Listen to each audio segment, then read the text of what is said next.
Let's now explore some more features of the for loop and also create a somewhat more useful example. And one of the most used applications of for loops is to loop through arrays. So let's get back the array that we were using before. So where is that? So I mean the one where we talked about objects. Yeah, this one. So go to this lecture about Introduction to Objects and then grab this Jonas array. And maybe you didn't write it back then, but then you can just write it right now. Okay, and so now we can use a for loop to loop through this array. And let's say for now that we wanted to individually log every element of the array to the console. So very simple. All we want to do is to log these 5 elements here. So let's write a for loop. And as always, we start with the counter. So let, and now a traditional counter variable name has been I for a long time. And so let's use that here as well. So just I, and this time we need to start it at 0. And that's because the array is 0 based when it comes to reading elements out of the array. Remember? And this will make sense once we actually write the code of this loop. Let's now actually skip the condition for now. So we're going to deal with that a little bit later. And so now updating the counter is going to work exactly the same as before. So since we want to log all of the elements, we need to update the counter variable simply by 1. And so again, we use ++. Okay, and now let's write our loop here itself. So console.log. And remember, all we want to log to the console is each element of the array. And so without the loop, we would write that like this. So Jonas 0, right? And then let's do that outside. So we would do this, this, and then all the way to number 4, right? So let's comment this out, but this is helpful to see what kind of code we want to achieve. So again, we want to start at Jonas 0, which is the first element. Jonas 1 is this one, then 2, 3, and 4. And so that's the reason why we started the counter at 0, because that's the first element that we want to get. It's Jonas 0. And so here, instead of hard coding the 0, of course, we are going to use our counter variable. So, and that's I. And now the trickiest part here is the condition. And so that's why we left it for the end. But now we need to actually tackle it. So for how long do we want to keep this loop running? Well, it should run when I is 0, right? It should also run when it's 1, 2, 3, and 4, because 4 is the last element. But when it's 5, it should no longer run, right? And that's because Jonas at 5 does not exist. Let's just write that.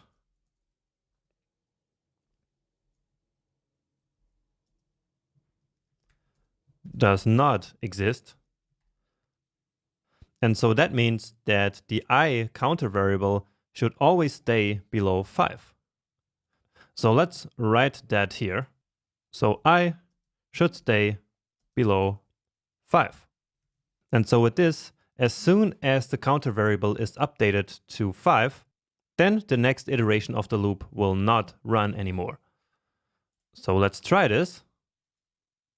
And here it's of course not Jonas, it's Jonas array. So let's actually change the name up here in the array itself. Try that again.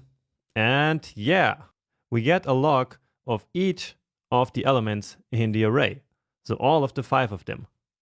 Great. But there's actually still one problem with this, which is that we hard-coded the length of the array here with 5. So let's now say that we add another element. Let's say just true. And so if we try this now, do you think that true will be logged here as well? Well, it will not, because of course we are still telling JavaScript that I should stay below 5. And so it will not print the array at position number 5, which does now exist. So now we do have Jonas at position 5, right? And so the solution to this is to not hard code the value here, but to compute this value. So basically to get it from JavaScript itself. And how can we get this number? Well, actually this 5 is simply the length of the array, right? Not of this one anymore, but of the original one. So this array has a length of 5. And so 5 is exactly the number that we put here. And so we can simply replace the hard-coded value with a dynamically calculated one. And that's Jonas.length. Remember? So let's try that.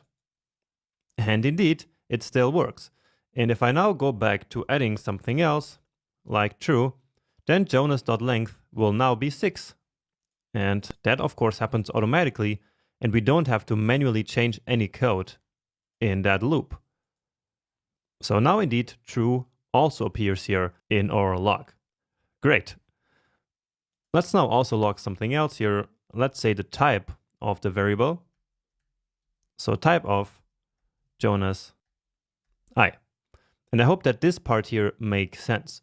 So the fact that we're using the counter variable here to retrieve all the elements of the array. So now let's say, so string, string, number, string, object. So remember how I said that an array is in fact an object, and here we have the proof of that. And then finally the last one is of course a Boolean. Okay, so I hope that this logic here made sense. And so this is, in a nutshell, how we loop arrays using the for loop. Now, what we did here was only to read values from an array.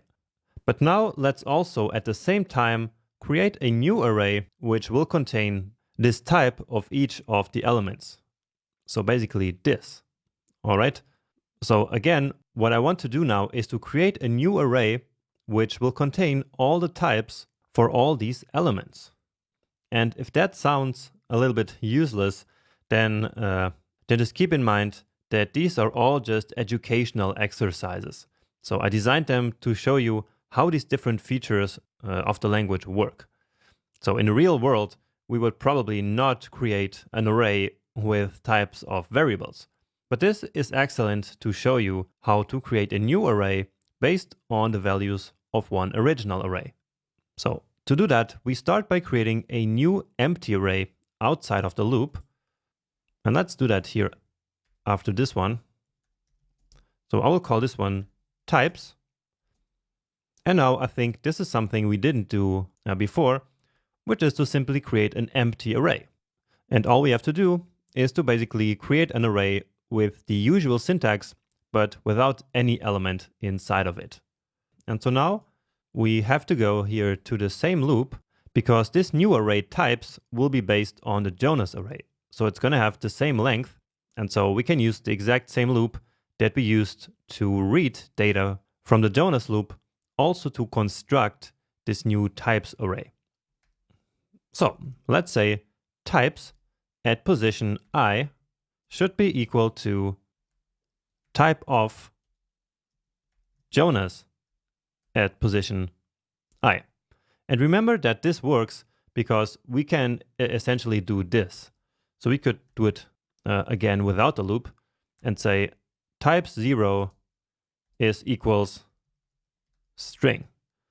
So this would work, right? And so of course it also works with the index number here dynamically. And so that's exactly what we're doing here in the exact same way as we read data from the Jonas array. Right? So in iteration 0, we will have type 0 equals type of Jonas 0. Then in the next iteration, we will have types 1 equals type of Jonas 1, and then 2, 3, 4, and 5. All right. So just to see if that works, let's then log to the console this newly created, or to be more accurate, this newly filled array. So let's see. And indeed, now we get this array, which has exactly the types that we can see here as well. So string, string, number, string, object, and Boolean. So these 6 that we also have here, which means that we achieved our goal here. Now, this is just one way of filling an array. And let me write that down here. Filling the types array. And here we do basically reading from Jonah's array. But this is just one way of doing it. So let's comment out this one and do it in another way. And do you remember how to add elements to an array in another way? Well, we could use the push method, right? So that would be types dot push. And remember that push adds a new element to the end of the array. And so here we now need to pass in the element that we do want to add on to the array. And so that's again type of Jonas at position I. So of the current counter. And so if we try this now again, we should get the same. And it's important that we add the new element to the end of the array and not to the beginning. So we really need to use push here and not unshift. So I think that this way of doing it here is actually a little bit cleaner. But if you prefer this first way here, then of course you can just use that one as well. But what matters here is that we really understood the logic of how to construct all the different parts of this for loop in order to loop the array. So it starts with the counter being 0 because that's the first element of the array. And then this condition here, which specifies that the current index always needs to stay below the length of the array that we're looping through. And then in the loop itself, we always get the current element using the current counter, which is going to go from 0 to the length of the array minus 1, basically. All right.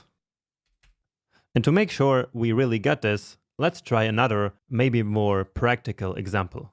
So let's go back to having an array of birth years. So 1991, 2007, let's say, 1969, and 2020. And now what we want to do is to calculate the ages for all these 4 birth years here. And we want to store them in a new array. And that's a very common type of operation, which we actually already did before, but without using loops. So essentially that's what we did in the tip calculator challenge.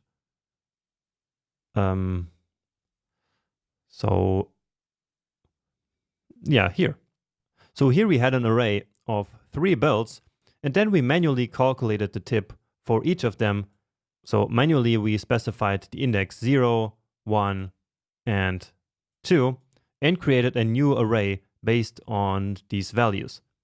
But in the real world, we would have used a loop to do that. And so that's what we will do now. Okay, just with another, a bit more simple example. Years is the array which contains the birth years. And now let's create another, and again, empty array, which will then hold the ages. And so what we're going to do now is to loop through years and then fill up these ages array. So, 4. And then once more, let's define the counter at 0 for the same reasons that we did it before. And it's not a problem that this counter variable here has exactly the same name. Then the condition is also going to be the same. And actually the whole loop always kind of looks the same when we loop over an array. So now here the difference is that it's of course years dot length. And then at the end we, as always, increase the counter by 1. And now what we need to do is to calculate the age of the current year. So that's going to be 2037. So as always, that's the year that we're currently in, let's say, and then minus the current birth year. So how do we get that? We say years at the current loop position. Okay, so that's nothing new, I hope, now at this point. Okay, so we have this calculation now, and now we want to add it to this new empty array. So we say we want to push it to that array. And so we use the push method to do that. So ages dot push. And so this is the value that we want to push into this empty array. And that's actually it. So let's check it out in the console. And here we go. So just to confirm, 2037 minus 1991 is of course 46. And let's just do it with 27 as well, 2007, I mean. And so that's 30, which is this one. And so this array result is correct indeed. So what we essentially did is this. We cannot do operations between simple values and an array. So that I showed you earlier, right? We cannot do 2037 minus the years array. That will just give us not a number. And so here in this loop, we basically did it individually. So we did the calculation one by one. In each iteration of the loop, we calculated 2037 minus this year and then added it to the first position in the ages array. Then we did 2037 minus this and put it at the end of the ages array again. And then the same for this one and for 2020. Great. So that is a very, very useful and important application of the for loop. And now to finish, let's learn about two important statements for loops. And that's the continue and the break statement. Let me just write that here. Continue and break. And let's start with continue. So continue is to exit the current iteration of the loop and continue to the next one. On the other hand, break is used to completely terminate the whole loop. So let's see two quick examples for that. And let's go back to actually this first loop that we had here, where we looped this Jonas array. So I will just copy this because we already learned how to loop through the array. And now I'm just interested in showing you how continue and break work. So let me delete this and this as well. And now let's say that for some reason, we only wanted to print elements to the array that are strings. And the continue statement is perfect for this. Because again, with continue, we can exit the current iteration of the loop. So what we can do here is to say, if the type of the current element, so of Jonas I, is not a string, then continue. And so that's how we write the continue statement. It's really just this continue keyword. So again, what we want to do here is to only log strings to the console, which means that everything else should basically be skipped. And that's what we do here. So we say if the type of the current element, so that's this one here, so if the type of the current element is not a string, then continue, which again means that the current iteration of the loop is exited and then the next one starts immediately. So let's just write some other note here to the console just so we know what we're doing here, like only strings, because otherwise the output here is going to start to look a little bit confusing. But anyway, let's test this now. And indeed, we only get strings now. So these three are strings and all the other ones are not strings. So this number, this array, and this boolean, so they will now not get printed because we basically skipped them. For example, that age number, which is 46 here, so the third element, does have the type number here, right? So it's not a string, and so this here will be true because, of course, number is different than string. And so this is true, and so this code here will run. And what continue will do is that it will immediately exit the current iteration. And so this line of code here will not be executed in the current iteration. It will not even be reached. Okay? And now finally, let me just show you how break works. And remember that what break does is to completely terminate the whole loop, so not just the current iteration. So what we want to do now is to log no other elements after we found a number. So essentially, after a number is found, which will be this 46 here, nothing else should be printed. So let's do that. And I will again copy all of this.